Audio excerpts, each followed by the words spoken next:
자리에 앉으시겠습니다. 반갑습니다. 우리 서로 좀 인사할까요? 누가 왔는지 한번. 반갑습니다. 반갑습니다. 오늘 여러분 말씀의 제목이 뭐죠? 오늘 말씀의 제목이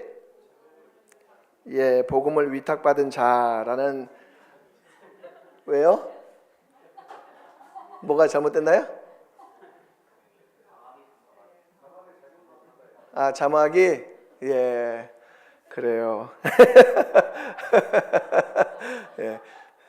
좋습니다. 수고가 많습니다, 우리 미디어 팀. 감사합니다.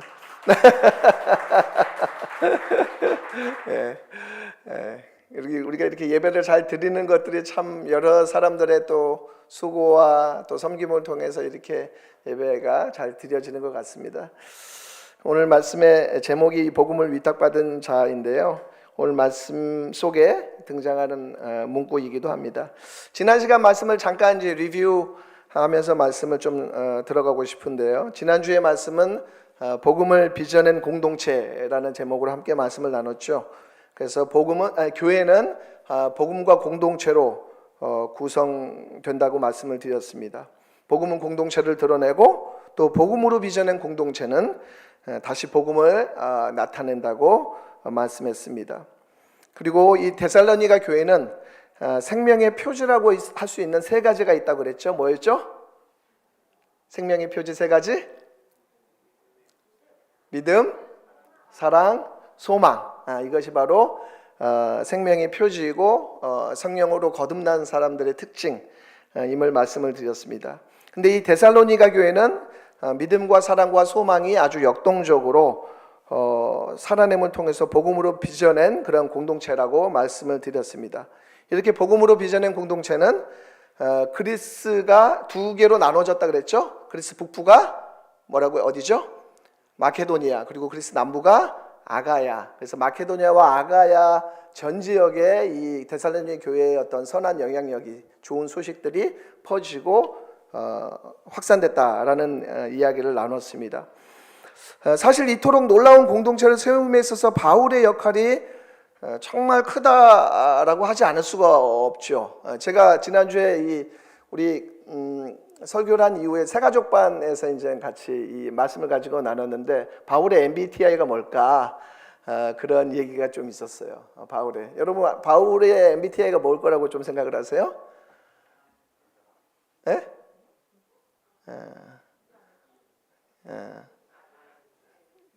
그 친구들은 ISTJ 싫어하시는군요. INFJ라고 그 자리에서 얘기했어요. 근데 제가 공교롭게 또 한 주간에 이렇게 쭉 제가 그 페이스북 SNS를 하는데 저하고 이제 하여튼 제가 아는 어떠한 그 바울 전공 소장파 교수님이 그 수업 시간에 이걸 했더라고요. 바울의 MBTI가 뭔지에 대해서 이제 학생들한테 이제 투표를 했는데 어떻게 나왔냐면 ENTJ로 나왔어요. 여기 ENTJ 있습니까? 혹시? 없군요. 우리 가운데 바울은 없어요. ENTJ가 없군요. 아무튼 이 바울이 굉장히 뭐랄까요, 독특한 인물이고, 또 어떤 면에서 저돌적으로 이 선교 사역을 감당함을 통해서 기독교를 세계화하고 기독교를 도시화하는 데 아주 큰 공헌을 했던 사람이 이제 바울인데, 그 사람이 어떤 사람인지에 대해서 우리가 알아가는 게 참 중요하겠다 싶습니다. 여러분, 우리가 자기 정체성, 흔히 말해서 아이덴티티라고 하는 이 정체성을 알아가는 것이 참 인생에서 참 중요합니다. 정체성이라고 한다면 제가 좀 찾아봤어요. 그랬더니 이제 사전적 의미는 어떤 존재가 본질적으로 가지고 있는 특성, 그것을 이제 정체성이라고 그렇게 얘기합니다. 바울은 자기 스스로에 대해서 어떤 정체성을 가지고 있었냐면 사도라고 먼저 이제 얘기를 하죠. 사도. 바울 사도는 자신을 사도라고 불렀기 때문에 어떤 면에서는 수많은 고난과 고통을 감내할 수 있었다고 저는 여겨져요. 자기가 사도라고 정체성을 가졌기 때문에. 여러분, 이렇게 저는 역사를 굉장히 좋아하는데, 옛날부터 이렇게 국사도 굉장히 즐겨했고 역사를 참 좋아하는데, 우리나라 역사를 보면서 참 신기한 부분이 많습니다. 그 중에 하나가 뭐냐면 우리나라가 어떻게 중국에 안 넘어갔을까? 그렇지 않아요? 전 그런 의문이 좀 들거든요. 중국이 대국이고 정말 우리나라는 이 변방에 너무나 작은 나라인데 어떻게 우리나라가 중국에 안 먹히고 이 유구한 세월을 지내올 수 있었을까라는 어떤 의문이 있었어요. 근데 제가 그런 의문을 갖고 있었는데 어떠한 그 책에서 학자들이 그것에 관해서 이제 연구를 했는데 우리나라가 가지고 있는 독특한 민족 정체성이 있었기 때문에 우리나라가 이제 수많은 어떠한 고난 가운데서 이렇게 그거를 하나의 나라로서 그렇게 생존할 수 있었다라는 얘기를 제가 이렇게 접한 적이 있어요. 예. 사실 병자 오롯만 하더라도 한 50만이 끌려갔다 그러잖아요. 완전히 나라가 완전히 넘어가는 그런 어떠한 그 위기 속에서 우리나라가 이제 그것을 또 넘어가면서 이렇게 생존할 수 있었던 것이 큰 아주 사건이라고 하지 않을 수가 없습니다. 사실 우리가 어떠한 정체성을 가지고 있느냐 그것은 우리가 살아가면서 선택하고 행동하는 데 있어서 아주 중요한 부분이라고 할 수가 있겠습니다. 그러니까 결혼해서 자녀를 낳으면 엄마와 아빠라는 정체성이 있잖아요. 예. 그리고 그 엄마와 아빠라는 정체성은 많은 것들을 시사해 주는 거죠. 그렇죠? 예. 뭐 여러 가지로 얘기할 수 있겠지만 보통 퇴근이 없죠. 예, 부모는 퇴근이 없습니다. 제가 이제 애들한테 가끔 하는 말, 야 퇴근 좀 하자 좀.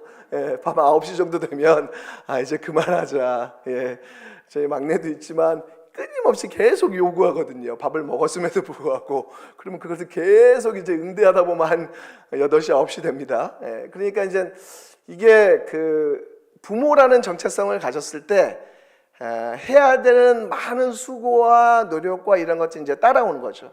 마찬가지로 내가 목사다라는 정체성을 내가 가졌을 때 따라오는 어떠한 그 역할과 이런 것들 다 있는 거죠. 교사다, 그죠?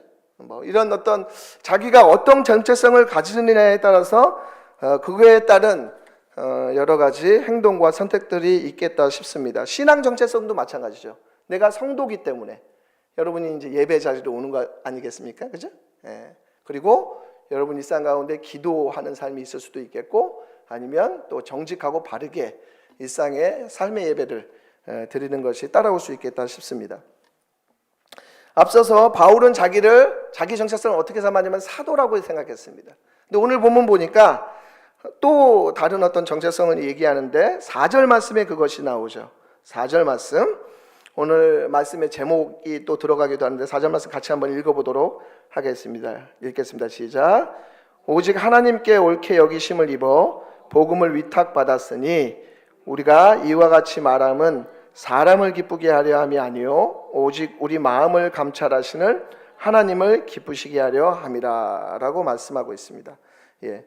바울은 어떤 정체성을 가지고 있었냐면 자기가 복음을 위탁받은 자라는 정체성을 가지고 있어요. 또 한 가지는 오늘 말씀이 7절 말씀 보니까 우리는 그리스도의 사도로서 라고 스스로 말하고 있는 것을 보게 됩니다.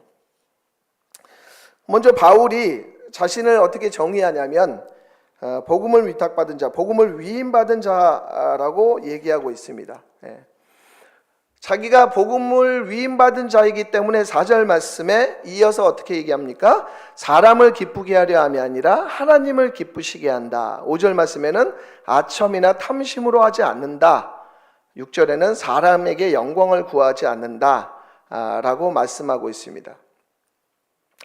그러니까 바울 자신은 자기가 복음으로 위탁받은 자이기 때문에 그의 사역의 동기, 관계 맺음의 동기가 사람을 즐겁게 하는 데 있지 또 이득을 보려고 하는, 사람을 즐겁게 함으로 이득을 보려고 하는 동기가 아니다 라고 말씀하고 있습니다. 그러니까 이제 이 4절과 5절과 6절을 좀 더 종합적으로 얘기한다면 자기는 진정성 있는 그러한 삶을 살아가고 관계를 맺고 있다라고 할 수가 있습니다.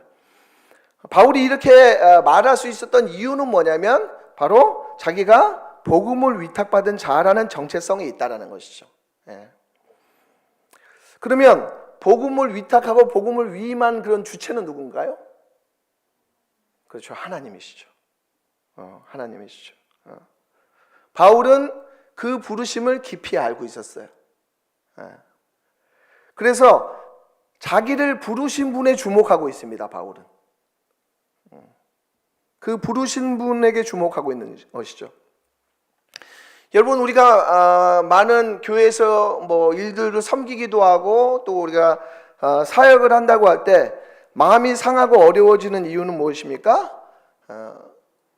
하나님께 주목하지 않고 하나님을 의식하지 않고 사람들의 반응에 의식하고 그러다 볼 때 우리의 마음은 틀어지고 상하는 것이 아닐까 생각하게 됩니다.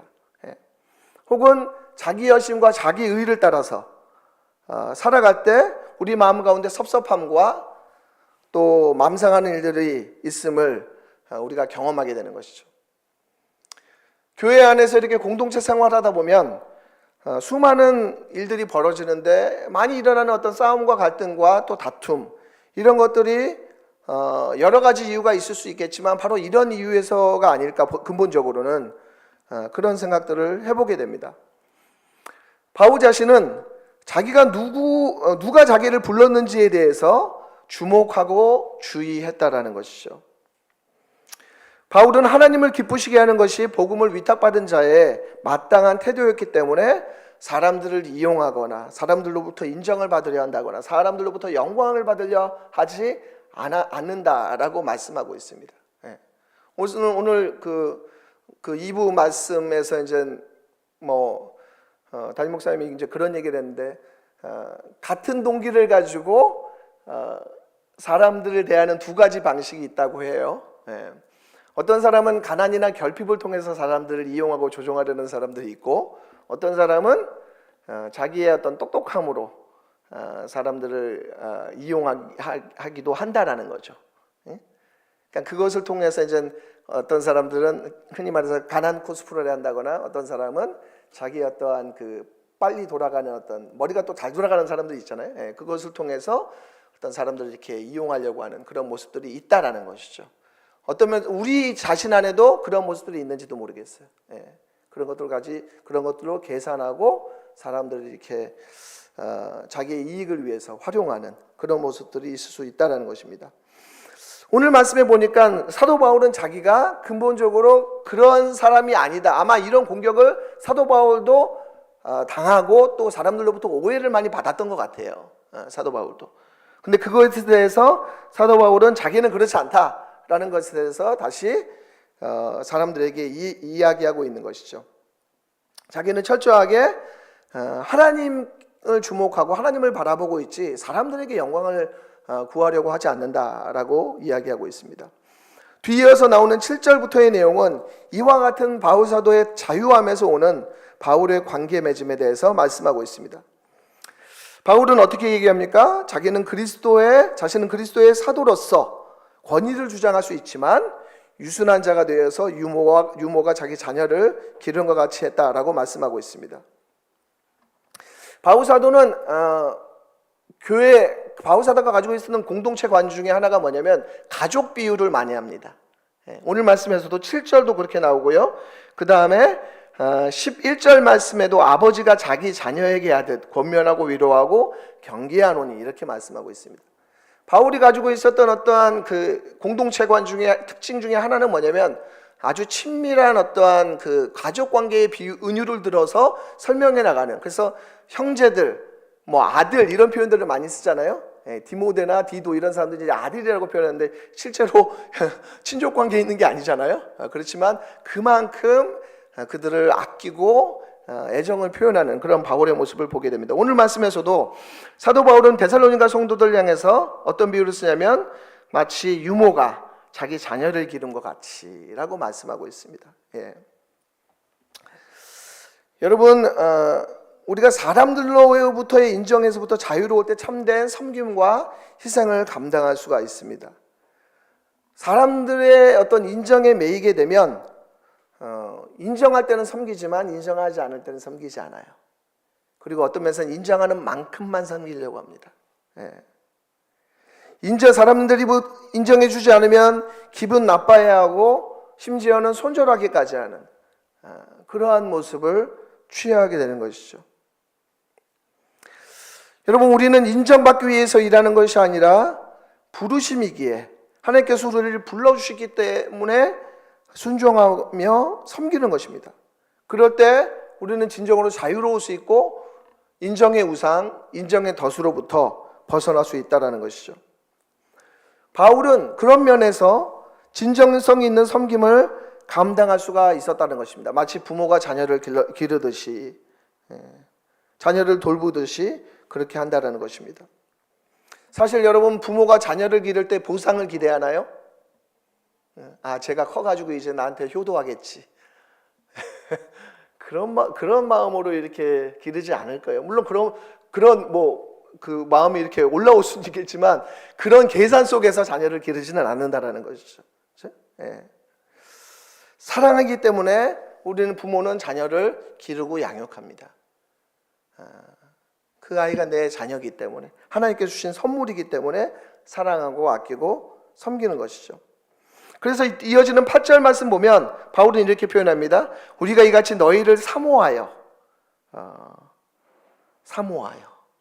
그러니까 바울 섬김의 동기는 인정이 아니라 사랑이라는 거죠. 우리 섬기는 사람은 항상 이것을 기억해야 됩니다. 내가 지금 사랑으로 일하고 있는가? 내가 사랑으로 섬기고 있는가? 사랑으로 기도하고 있는가? 이것을 우리 가운데 늘 점검해 봐야 돼요. 바울의 어떤 공동체관의 핵심은 사랑의 중심성에 있습니다. 우리의 목숨까지도 너희에게 주기를 기뻐한다 라고 8절 말씀에 얘기하고 있습니다. 우리의 목숨까지도 너희에게 주기를 기뻐했다. 대단하죠? 그죠? 혈연 관계도 아닌데 바울은 데살로니가 성도들 향해서 목숨까지도 너희에게 주기를 기뻐한다. 보상을 기대하면서 주는 것이 아니라 사랑하기 때문에 준다라는 것입니다. 여러분, 우리가 흔히 얘기할 때 교회를 어떻게 얘기하냐면 사랑의 훈련장이라고 해요. 이런 표현 들어보셨죠?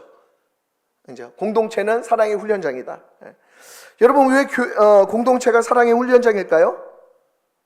공동체가? 왜냐하면 공동체 안에는 정말 다양한 사람들이 있기 때문에 그렇습니다. 우리가 공동체를 선택하지 않죠. 여러분이 아마 여러분 교회 사람들을 이렇게 선택할 수 있었다면 여러분은 어떤 사람들을 선택하시겠어요? 여러분 취향에 맞는 사람들을 선택하지 않겠습니까? 여러분 여기서 뺄 사람들 많죠. 쟤는 내가 원하는 공동체에서 좀 빠져줘야겠어. 여러분 기호와 선택에 맞는 사람들을 취할 겁니다. 마치 동호회를 찾아가듯이. 그러나 공동체는 내가 선택하는 게 아니죠. 부르심을 받아 가는 것이 바로 공동체임을 우리는 알 수가 있습니다. 그래서 우리는 공동체에 발을 담기기 시작할 때 사랑에 실패할 때가 너무나 많습니다. 나와 다르기 때문에. 나와 기호가 다르고 취향이 다르고 생각이 다르고 배경과 경제적 수준과 정치적 지향과 이런 것들이 다 다르기 때문에 우리는 사랑에 실패할 때가 너무나 많습니다. 예수님의 제자 공동체는 어땠을까요? 여러분, 예수님의 그 공생의 사역의 핵심은 바로 제자 공동체를 세우는 것이었어요. 예수님께서는 수많은 무리를 이끌어가는 게 공생의 사역의 핵심이 아니었어요. 그치? 그렇게 할 수도 있었어요. 그런 능력이 없어서 예수님께서 그렇게 안 하신 것이 아니라 실제로 오병이어 사건 때 수많은 사람들이 예수님을 추종했고 따라왔고 그랬지만 예수님께서 하셨던 주된 사역은 바로 제자 공동체를, 그 12명의 제자 공동체를 세우는 것이었습니다. 근데 그 제자 공동체의 그 면면을 보면 참 특이하지 않나요? 그 공동체에 구성된 사람들을 보면 어떤 사람은 민족주의자였고 어떤 사람은 또 친로마 성향의 사람이고 어떤 사람은 경제적으로 아주 부유한 사람이 있었던 반면 어떤 사람은 그렇지 않은 사람도 있었어요. 아주 전통적인 사람이 있었던 반면 도마처럼 회의적이고 아주 현실적인 그러한 사람들로 구성되어 있었던 그 그룹이 바로 예수님의 그 12명의 제자 공동체였다는 것이죠. 그리고 그들 사이에서는 누가 더 높은지 끊임없는 알력과 다툼과 갈등이 있었던 것이 바로 제자 공동체임을 우리는 알고 있습니다. 그런 사람들을 위해서 예수님께서 행하셨던 일은 바로 그들을 섬겼고 그들의 발을 씻었던 것이 바로 예수님의 모습이었다는 것이죠. 예수님은 그렇게 사랑으로 그들을 섬겼습니다. 바울사도의 이 사랑의 동기는 사랑의 행동으로 이어지는 것을 보게 됩니다. 오늘 말씀 뒤 이어지는 말씀을 보면 바울은 데살로니가 성도를 향해서 수고하고 애썼다 라고 표현하고 있습니다. 그리고 9절 말씀에 너희 아무에게도 폐를 끼치지 아니하려고 밤낮으로 일하면서 너희에게 하나님의 복음을 전했다 라고 말씀하고 있습니다. 흔히 말해서 민폐를 끼치지 않으려고 굉장히 노력을 했다라는 것이죠. 그죠? 폐를 끼치지 않으려고 노력했다라는 것입니다. 사실 우리가 청년 시기에 익혀야 될 많은 어떤 모습들이 있지만 그 중에 하나가 책임지는 모습들을 배우는 거, 훈련들을 해나가는 것이 굉장히 중요하죠. 약속을 지키고 자기가 한 약속에 대해서 그것을 지키고 또 그 약속에 대해서 책임을 다하는 것, 그것이 크든지 작든지 그 책임을 다하는 것들을 훈련하는 것이 또 청년의 시기가 아니겠나 싶습니다. 오늘 말씀 보면 바울 사도는 권위를 주장할 수 있고 어떤 면에서는 그것을 자기가 충분히 누릴 만한 어떤 권한이 있음에도 불구하고 그것들을 다 내려놓고 민폐를 끼치지 않고 저들이 부담 갖거나 저들에게 해가 되는 것들은 갖지 않으면서 복음을 증거했다 라고 말씀하고 있습니다. 바울이 이토록 수고를 감당한 이유는 뭘까요? 그것은 이들로부터 어떤 표를 얻기 위함도 아니고 인기나 인정을 받기 위함도 아니었습니다. 그 바울의 목적이 12절에 나오는데요. 우리 12절 말씀을 같이 한번 읽어보도록 하겠습니다. 12절 말씀 함께 읽겠습니다. 시작.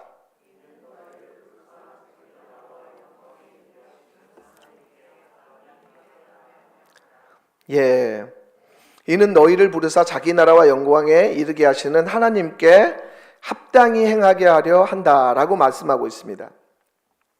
바울 사도의 섬김의 목적은 내가 지금 희생하고 수고하고 애쓴 걸 알아줘.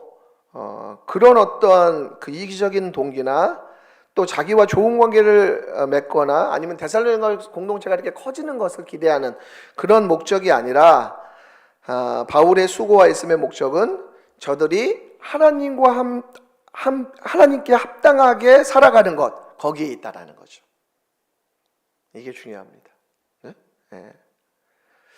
그래서 바울은 어머니가 자기 자녀에게 하듯 유순하게, 때론 아버지가 자기 자녀에게 하듯이 권면하고 위로하고 경계했다라고 말씀하고 있습니다. 우리의 섬김과 수고의 목적은 그것을 통해서 이들이 복음에 합당한 삶을 살아가도록 하기 위함이라는 거죠. 그래서 바울 사도의 그 데살로니가전서뿐만이 아니라 다른 어떤 서신서에서 보면 바울은 복음을 전할 뿐만 아니라 그들이 실천적으로 복음에 합당한 삶을 그들이 살아내도록 하기 위한 그 목적임을 바울 사도는 이야기하고 있는 것을 보게 됩니다. 그러니까 바울은 자기 스스로가 복음을 전할 뿐만 아니라 복음을 보여주는 삶을 살았어요. 복음에는 두 가지가 있죠. 들려지는 복음이 있고 보여주는 복음이 있잖아요. 근데 철저하게 바울은 그 복음을 말로만 하는 것이 아니라 삶으로서 자기가 롤 모델로서 모범을 보임을 통해서 그 복음을 증거하는 삶을 끊임없이 살았던 바울임을 우리는 알 수가 있다는 것입니다. 어쩌면 여기에 앉아 계신 여러분들은 전임 혹은 전문 사역자는 아닐지 모르겠습니다. 그러나 우리 모두는 복음을 위탁받은 자들이에요. 복음을 위탁받은 자들입니다. 복음을 위임받은 사람들이에요.